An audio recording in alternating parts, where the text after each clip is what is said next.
네, 안녕하십니까. 헤드만 오디오 한욱희입니다. 오늘은 KA4 카니발, 물론 카니발뿐만 아니고 모든 기본 오디오 사양에 대해서 적용이 동일하게 된다는 것을 미리 말씀드립니다. KA4 카니발의 기본 오디오 시스템일 경우에 우리가 소리가 나쁘다고 생각을 합니다. 대부분의 오너들은 이때 센터 스피커가 없어서 소리가 나쁘다고 생각을 합니다. 그러나 실상이 맞는지 아니면 다른 문제가 있는지에 대해서 오늘 분석을 해보려고 합니다. 그래서 오늘 분석하려고 하는 것은 바로 센터 스피커를 추가하는 것이 맞는지, 그렇지 않으면 이 트위터와 미드베이스를 바이앰프 하는 것이 나은지, 이 두 개를 배틀을 한번 해보려고 합니다. 지금 사진을 보시면은 바로 이렇게 기본 오디오에서 우리가 튜닝을 할 때 여러 가지 시스템을 구성을 할 수가 있습니다. 자, 보시다시피 첫 번째는 트위터와 미드를 별도 채널로 해서 하는 트위터 바이앰프 시스템입니다. 자, 이 트위터 바이앰프 시스템은 이 해상력과 여성 보컬, 그 다음에 클래식, 그 다음에 밸런스 위주로 듣는 분에게 유리합니다. 하지만 그 오른쪽을 보시는 바와 같이 센터 스피커가 추가되어 있습니다. 대신에 트위터와 미드가 같은 채널이죠. 자, 이렇게 되어 있는 이 두 개의 시스템이, 이 우측은 보컬, 그 다음에 청력이 약간 나쁘신 분들, 그 다음에 보컬 위주로 들으시는 분, 그 다음에 뉴스를 많이 보시는 분, 대담 프로를 많이 들으시는 분들한테 적합한 시스템인데, 이 두 개의 가격이 거의 비슷합니다. 물론 200만 원이나 210만 원 정도의 DSP, 매치 DSP와 그 다음에 앞 스피커, JBL 스피커로 이 정도만 꾸며도 사실 순정 크렐 사운드보다 소리 더 좋습니다. 자, 그런데 이 우측을 보시면 센터 스피커도 추가하고 트위터와 미드레인지를 바이앰프하는 시스템이 있습니다. 이 시스템으로 들어가는 순간 가격이 300만 원 이상 무조건 나오게 되어 있습니다. 자, 그래서 우리가 돈을 적게 들여서 튜닝을 하고 싶다. 그런데 나는 소리를 그렇게 카오디오에 돈을 많이 쓰고 싶지 않다. 이런 경우에 어떤 시스템을 선택하는 것이 옳은지 지금부터 알아보도록 하겠습니다. 이것을 알아보기 위해서 잠깐 여러분들에게 보여드릴 게 있습니다. 순정 오디오는 앞쪽에 트위터와 그 다음에 중저음, 이 미드 우퍼가 이런 식으로 구성이 되어 있습니다. 한 채널이 들어와서 트위터는 이 컨덴서를 거쳐서 이게 트위터입니다. 트위터로 가고, 그 다음에 미드 우퍼는 아무런 필터 없이 이런 식으로 출력을 하게 됩니다. 자, 이런 식으로 출력하면 어떤 시그널이 나오느냐.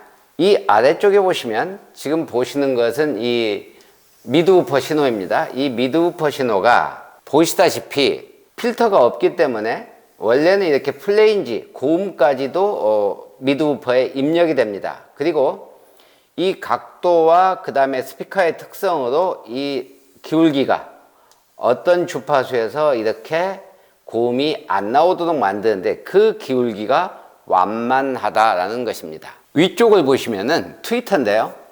원래 필터를 쓰게 되면 이 특성 기울기를 가져야 됩니다. 그런데 컨덴서 하나만 썼기 때문에 이 기울기가 이런 식으로 유지가 됩니다. 그러니까 트위터에서 이대역, 중음역대가 같이 나오게 된다, 그런 뜻입니다. 자, 이렇게 되면 도어에 있는 미드우퍼에서는 고음이 나오고, 안 나와야 되는 고음이 나오고, A필러에 있는 트위터에서는 안 나와야 되는 중음이 나오게 됩니다. 자, 두 개가 안 나와야 되는 부분이 나오기 때문에 두 개가 겹쳐서 나오겠죠. 그래서 소리가 거칠어집니다.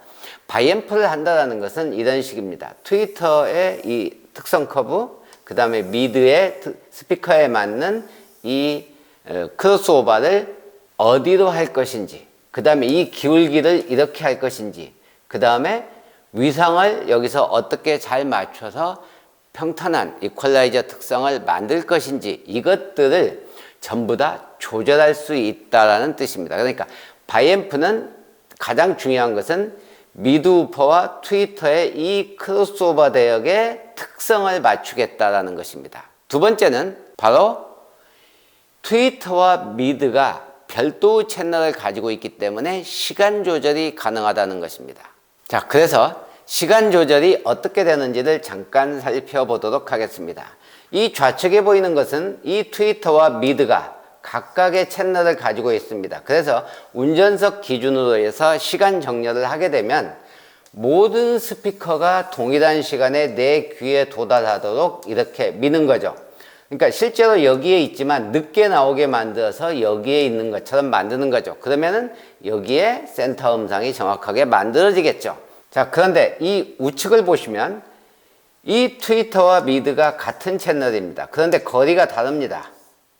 그래서 시간 정렬을 하게 되면 미드는 여기에 있고 트위터는 여기에가 있는 것입니다. 즉 미드에 있는 사운드가 먼저 들려오고 트위터에 있는 사운드는 늦게 들려오는 현상이 나타난다는 얘기죠. 아주 미세하지만. 자, 이렇게 되면 이 트위터와 미드에서 나오는 각각의 주파수 성분, 아까 제가 크로스오버를 설명해 드렸죠. 이 크로스오버 대역이 겹치는 부분까지 있는 데다가 시간도 다르게 되고 위상도 맞출 수가 없게 되는 것입니다. 자, 그래서 장단점이 있는데 이렇게 만드는 게 좋냐, 이렇게 만드는 게 좋을 것이냐라는 것은 기본적으로 성향에 따라서 선택이 가능하다는 것입니다. 자, 이쪽은 여성 보컬과 그 다음에 밸런스, 해상력 위주로 들으시는 분이고 이쪽은 청력이 나쁘신 분이나 생활난청, 그 다음에 집에서 TV를 크게 틀으시는 분들, 이런 분들에게 유효한데 문제는 이 둘 다 어떻게 튜닝을 해도 순정 크렐 사운드보다 소리가 좋다라는 것입니다. 자, 여기에서 더 상세하게 살펴보도록 하겠습니다. 지금 보시는 것은 기본 오디오에서 센터 스피커를 추가하는 5채널, 실제로는 6채널 앰프가 들어가지만 전체 채널, 사용하는 채널은 5채널입니다. 자, 이 시스템은 누구한테 유리하냐? 바로 보컬과 그 다음에 생활난청이 있으신 분들, 집에서 TV를, 거실 TV를 계속 올리시는 분, 그래서 사모님한테 구박을 받으시는 분, 왜 TV 소리를 그렇게 크게 듣냐고, 이런 분들은 이 센터 스피커가 있는 것이 훨씬 더 소리를 좋게 들을 수가 있습니다.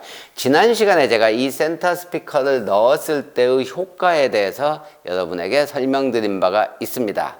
그것은 아래 링크를 살펴보시면 되겠고, 자, 이번에는 6채널 바이앰프 하는 시스템일 경우는 어떤 분에게 유리한지 이것에 대해서 알아보도록 하겠습니다. 바이앰프를 한다는 것은 스피커 하나하나마다 모든 스피커가 동일한 시간에 이 운전자에 도달한다는 것입니다. 그 얘기는 해상력이 높아지고 밸런스, 그 다음에 소리 자체가 전부 다 이 제대로 정렬, 시간 정렬이 돼서 이 센터 사운드 스테이지를 아주 작게, 그러니까 포커싱을 작게 해서 명료도가 올라간다는 것을 의미합니다. 그래서 중고음의 여성 보컬을 주로 즐기시는 분들, 그 다음에 클래식 음악을 즐기시는 분이라면은 센터 스피커를 넣는 것보다는 이렇게 바이앰프 하는 쪽, 센터 스피커를 넣는 게 나쁘다는 뜻이 아닙니다.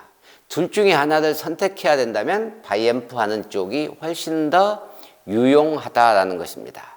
물론 이상적인 시스템을 만들면 이렇게 바이앰프도 하고 센터 스피커까지 넣어서 8채널 DSP를, 여기 7채널이라고 적혀 있지만 실제로는 이제 8채널을 써야 되는 것이죠. 8채널 DSP를 적용하게 되면 무조건 300만 원 이상이 나오게 됩니다. 그래서 200만 원과 300만 원 이상이기 때문에 거의 100만 원 이상, 무조건 100만 원 이상의 차이가 나게 됩니다. 그래서 오늘 여러분에게 소개시켜 드리는 것은 5채널을 사용해서 센터 스피커를 넣을 거냐, 그렇지 않으면은 트위터를 바이앰프 할 거냐, 두 개의 배틀, 어느 쪽이 괜찮을 거냐에 대한 설명을 드렸습니다. 양쪽 다 어떤 걸 선택하든 소리는 여러분들이 상상하시는 이상의 사운드를 만들 수가 있습니다. 네, 이상으로 카니발, 아까 말씀드렸다시피 모든 차종에 다 동일하게 적용됩니다. 카니발 기본 오디오의 카오디오 튜닝, 센터 스피커를 넣을 거냐 바이앰프 할 것이냐에 대한 간단한 설명을 드렸습니다. 구독, 좋아요는 다음에 더 좋은 영상을, 그리고 많은 사람이 같은 비용으로 가성비 있게 튜닝할 수 있는 지식을 알려드릴 수 있습니다. 네, 다음 시간에는 여러분들에게 DSP에 대해서 이야기를 해보려고 합니다. 여러분들은 DSP를 여러분이 선택하는 게 아니고 여러분이 그 스펙을 상세하게 알 수도 없습니다. 그래서 카오디오샵에서 권해주는 DSP를 그냥 장착을 하게 되는 것이죠. 물론 가성비가 있냐 없냐라는 것은 여러분은 모릅니다. 왜? 카오디오샵에서 이것이 좋다라고 하니 그것을 선택할 따름이죠. 하지만 그 결과는 엄청나게 큰 차이가 있습니다. 그래서 다음 시간에는 DSP를 어떻게 선택할 것인지, 어떤 DSP를 선택하고 DSP를 어떻게 장착하는 것이 좋고, 이런 부분들에 대해서 약 3번에 걸쳐서 여러분에게 알려드리려고 합니다. 네, 오늘 또 영상 보시느라 수고하셨습니다. 여러분에게 도움이 되었으면 합니다. 이상으로 헤드만 카오디오 한욱희였습니다.